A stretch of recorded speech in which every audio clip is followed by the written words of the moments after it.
High FM, 101.9 megahertz of life. Let's talk about dash cams, because they used to be just something really, really quite cool to have in your car. They've evolved from being a gadget to a important tool for road safety, for crime prevention, insurance. So let's just try and understand if we should each have one. I don't have one in my car, but should I? To help understand why every driver should at least consider installing one, we're joined by Eugene Herbert. He's the Chief Executive Officer of Master Drive. Eugene, a very good morning, and thank you for joining us. Just tell us how these dash cams have evolved. Good morning, Alan. Good morning to the listeners. Please, can I suggest that you never go to tutor English or another language somewhere in the world, all right? I would find it most challenging trying to understand you. But definitely, dash cams, dash cams, in fact, it's some incredible things. And I've traveled in places like Russia, for example. And, a lot of these countries where they don't have vehicle insurance, etc., the dash cam has proved invaluable in terms of proving who is at fault and not at fault, etc. And it's grown prolifically. But if I can just maybe talk about it in two different contexts.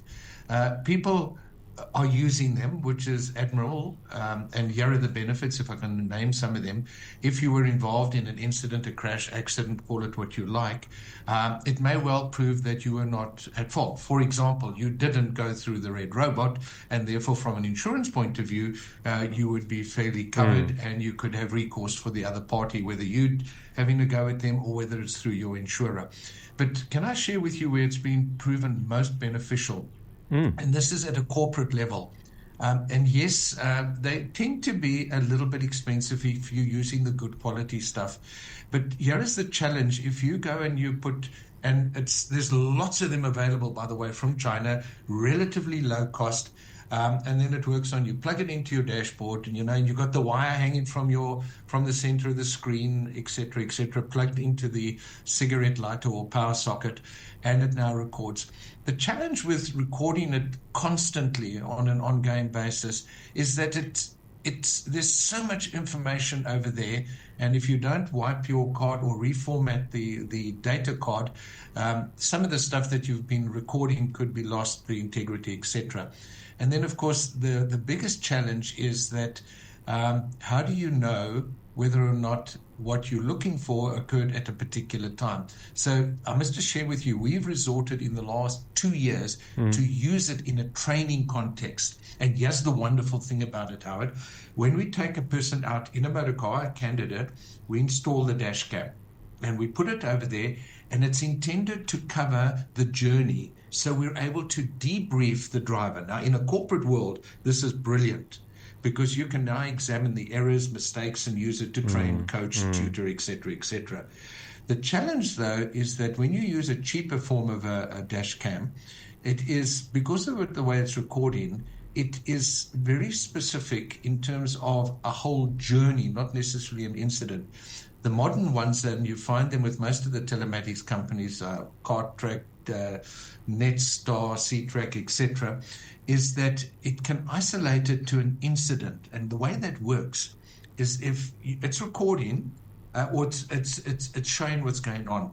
But if something happens, if there's an incident, it saves the last, I think, 20 to 30 seconds before the incident and then after it. So you're now able to use that by way of justifying, vindicating, or making sure that your driver wasn't at fault. So there's lots of advantages, but 90% of the time, it's really just there to make one feel good. But there's a word of caution, please, and I must just reiterate it. We cannot just go and record stuff in the public domain and then post it. There's POPI and there's a whole lot of other things.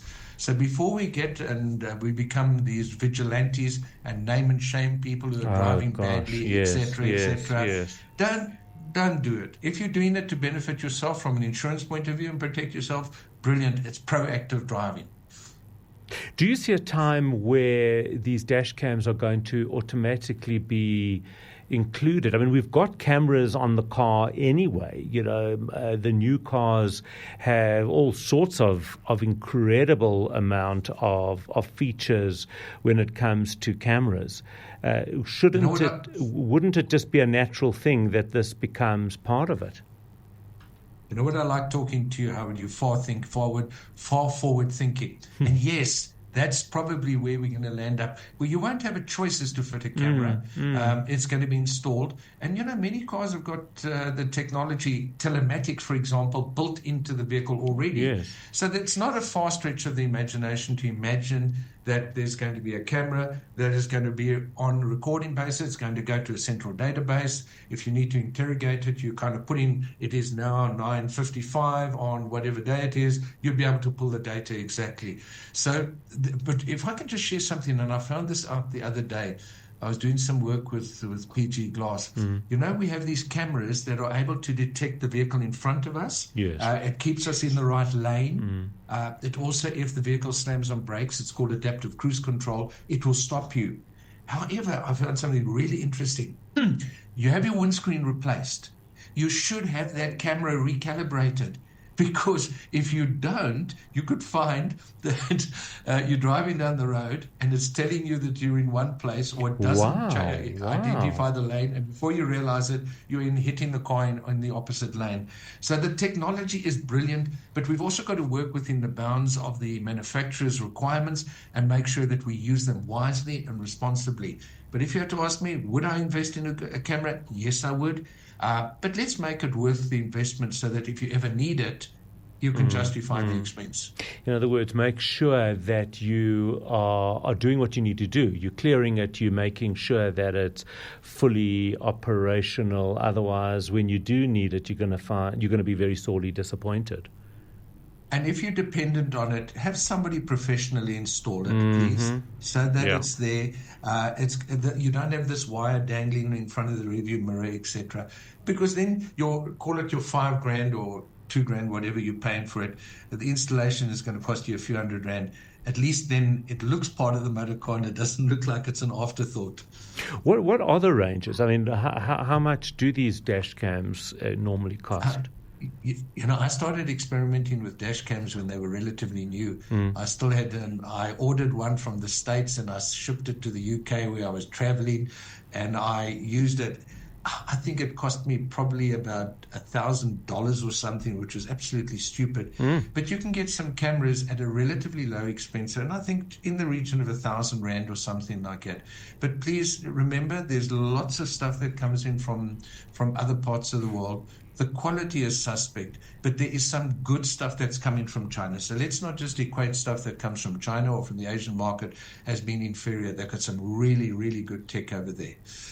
That is such an interesting conversation. Thank you, as always, Eugene Herbert, Chief Executive of MasterDrive, talking to us about a dash cam. Do you have a dash cam?